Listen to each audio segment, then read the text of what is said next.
大家好啊！之前同大家介紹過綜合康復服務同傳統單一宿舍加工場或者係日間活動中心有啲咩唔同嘅。今日咧就想同大家介紹一間全新嘅小欖綜合康復大樓，佢係全港最大型嘅綜合康復大樓嚟㗎。如果你真係唔識佢嘅話咧，咁你真係好打極都有限啦。喺大樓裏面咧有3個唔同嘅社福機構，為唔同嘅殘疾人士提供住宿同埋日間嘅照顧服務，分別係東華三院、香港耀能協會同新生精神康復會。佢哋同醫管局採用呢個醫社合作嘅模式，減少呢個院友舟車勞頓。佢哋主要係服務智障、肢體傷殘同埋精神病康復者。一共設有1150個住宿照顧名額同埋560個日間訓練名額。大樓分為2座，有42000平方米咁大嘅。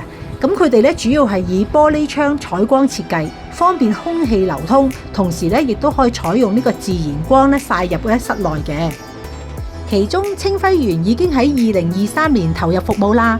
佢為15歲以上嘅殘疾人士提供310個綜合職業康復服務同埋住宿服務。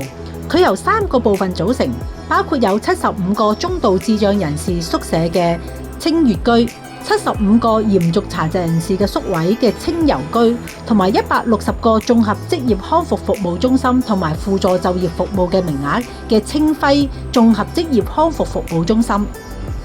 喺同一座大樓裏面提供個人嘅護理照顧啦、健康護理服務、社交康樂活動、物理治療、職業治療同埋言語治療服務，仲有臨床心理服務、社工輔導服務、家長輔導同埋支援、工作同埋生活技能訓練、私家醫生外展到診服務。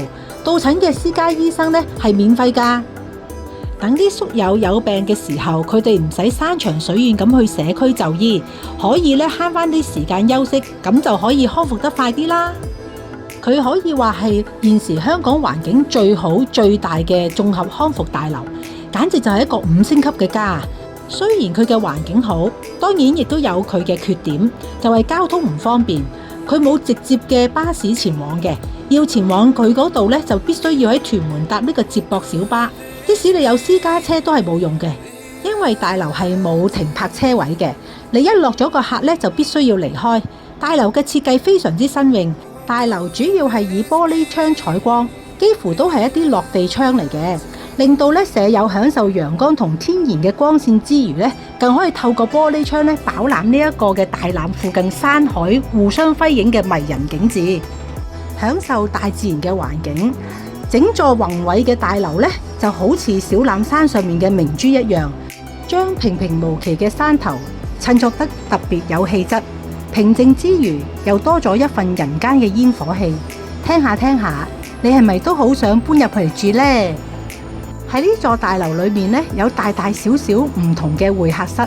屋企人嚟到探你嘅時候，人少少可以喺細嘅會客室，人多嘅時候更加可以用呢個家庭式嘅會客室，喺裏面一齊慶祝生日，甚至喺會客廳嘅外面望住美麗嘅景色燒烤，同屋企人一齊度過美好嘅時光。如果你想入住呢個綜合康復大樓，你要小心考慮佢嘅交通啊！唔少人都係因為佢嘅交通唔方便，即使派咗位都好啦，最後都放棄選擇佢。聽完我哋今日介紹之後，相信你對佢嘅認識會更加深。希望今日嘅影片能夠令到你作出英明嘅選擇啦！拜拜。